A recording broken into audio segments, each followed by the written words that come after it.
CJSW 90.9 FM is proud to present our 2025 federal election coverage.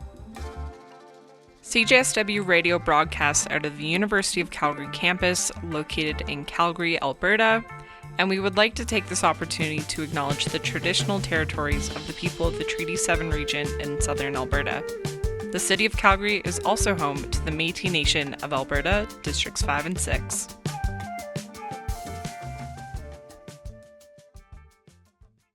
My name is Kamal Karimi, and in this opening episode, we'll be outlining important information for you to know before going out to vote on Election Day on Monday, April 28th. We'll be going over how to vote, where you can go to vote, and highlighting resources you can use to learn more about the candidates in your specific riding. The important information about voting included in this episode is available at elections.ca, and any specific pages mentioned will have their links included in this episode's description. You can head over to elections.ca now to use their voter information service to find information about your riding, or keep listening to find out some of the most relevant information.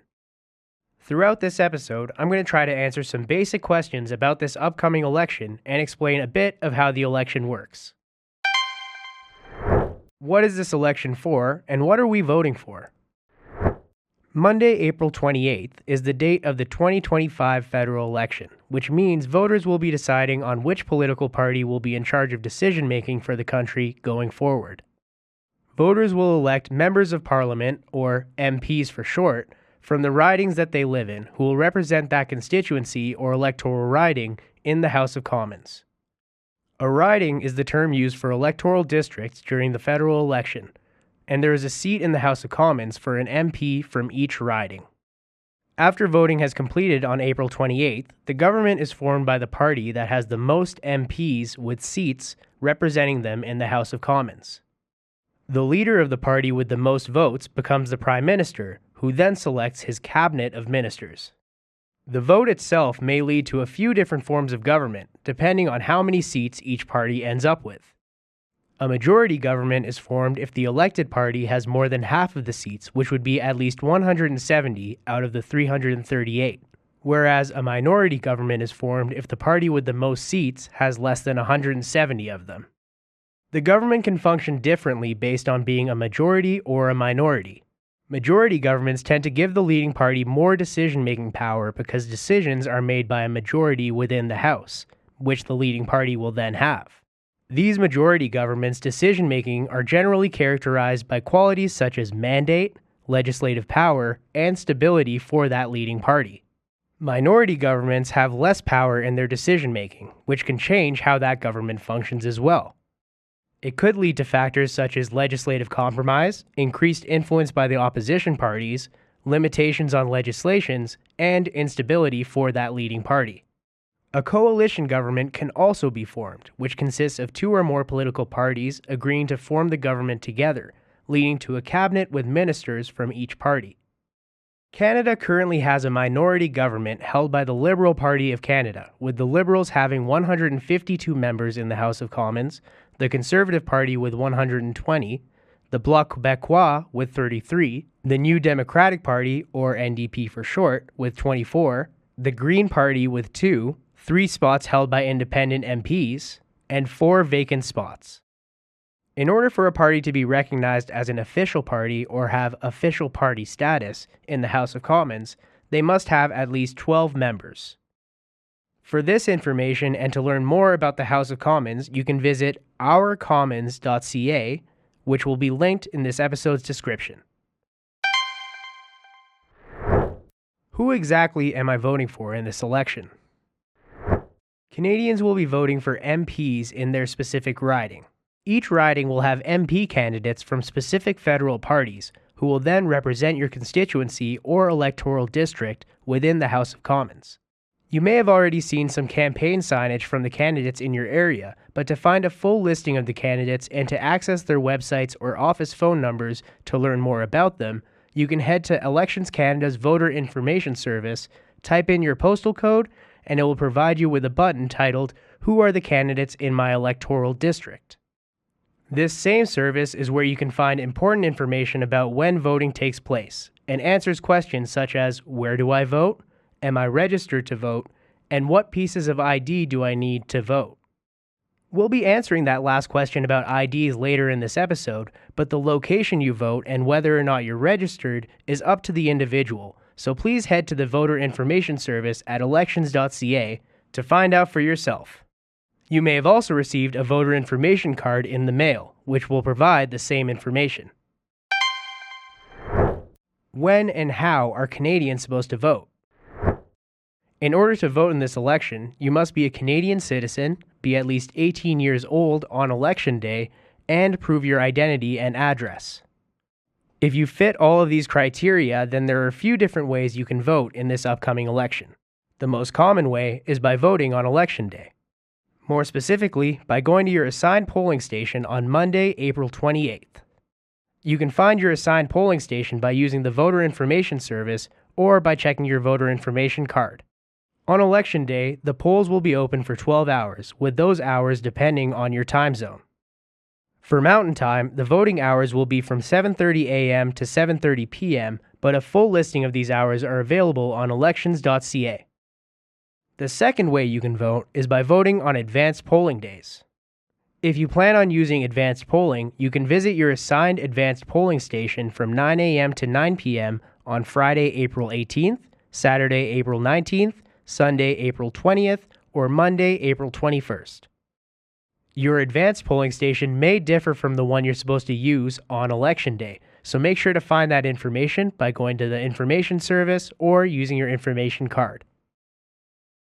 The third way to vote is by voting early at any Elections Canada office before April 22nd. There are Elections Canada offices around the country with a full list of voting locations available on the elections.ca website, alongside their office timings and more information about voting using the special ballot process. The final way you can vote is by mail. In order to vote by mail, you must apply online or at any Elections Canada office. The deadline to apply for voting by mail is Tuesday, April 22nd at 6 p.m., and you will vote using the special ballot process if you're planning to do so. It's important to note that once you've applied for voting by mail, you cannot change your mind and vote at advanced polls or on election day. There are more details available about specific voting options for Indigenous electors, Canadians abroad, incarcerated electors, electors living without housing, and other voting groups, all available on elections.ca, linked within the description for this episode. Additionally, elections.ca provides information about voting for electors living with disabilities and for first-time electors who are new to Canada or recently turned 18 and are voting in their first election. Information about voting is also available in over 30 languages, which will be linked in the description of this episode. Now that we've gone over the process, let's go over a checklist you can use to make sure you're ready to vote on election day. Number 1. Make sure you're registered to vote at your current address. Not sure if you've registered or not yet? If you've received a voter information card, you are registered. If you haven't yet received that voter information card, you may not be registered yet, but you can still do it before you go to vote by going to the online voter registration service on elections.ca or by registering in person at an Elections Canada office. You can also register when you go to vote at your polling station, but registering before can definitely speed up the process for you on the day. Number 2. Keep an eye out in the mail for your voter registration info card. This information card provides key information specific to you. Number 3. Plan out how you are going to vote, either on election day, at advanced polling, at an Elections Canada office, or by mail. Number 4. Look into the MP candidates in your riding. A full list of the candidates in your riding are available by searching up your postal code using the Voter Information Service. Number 5. The final thing you'll need to do before heading out to vote is to ensure you're bringing the right ID required to vote. There are a few different options for IDs that you can bring to prove your identity on voting day. Option 1 is to show either your driver's license or any other card issued by a Canadian government, whether it's federal, provincial, territorial, or local, that has your name, photo, and current address. Option 2 is to show 2 pieces of ID, both must have your name and at least one must have your current address. There's a huge list of IDs that qualify for option 2.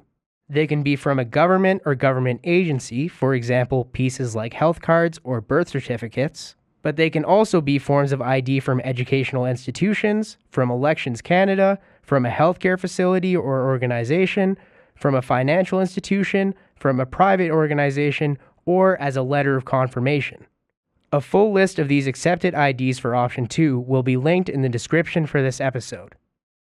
Option 3 for voting ID is available if you don't have any ID that fulfills the other two options.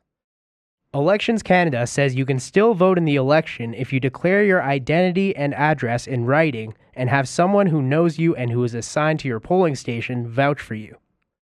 The voucher must be able to prove the voter's identity and address, and a person can vouch for only one other person, except in long-term care facilities. Working out which piece or pieces of ID you'll be bringing with you is the final step to ensuring you're prepared to vote in this upcoming election.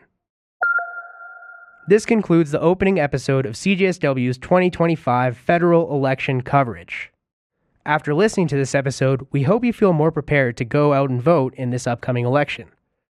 All of the resources used and mentioned are listed in this episode's description for you to access and deepen your knowledge on specific voter information. In the remaining episodes of this series, myself and other CJSW members will be analyzing specific policies and comparing how official parties will be approaching each of them. Each episode will highlight an overarching issue such as foreign policy or healthcare, and then dive deeper into how the parties will address matters within them. For example, explaining how each party will approach tariffs within the episodes focused on foreign policy and economy.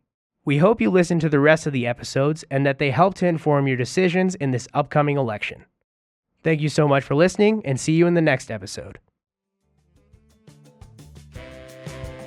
You're tuned in to CJSW 90.9 FM's 2025 federal election coverage. To listen back to full episodes, please visit cjsw.com or download the CJSW mobile app available for iPhone and Android.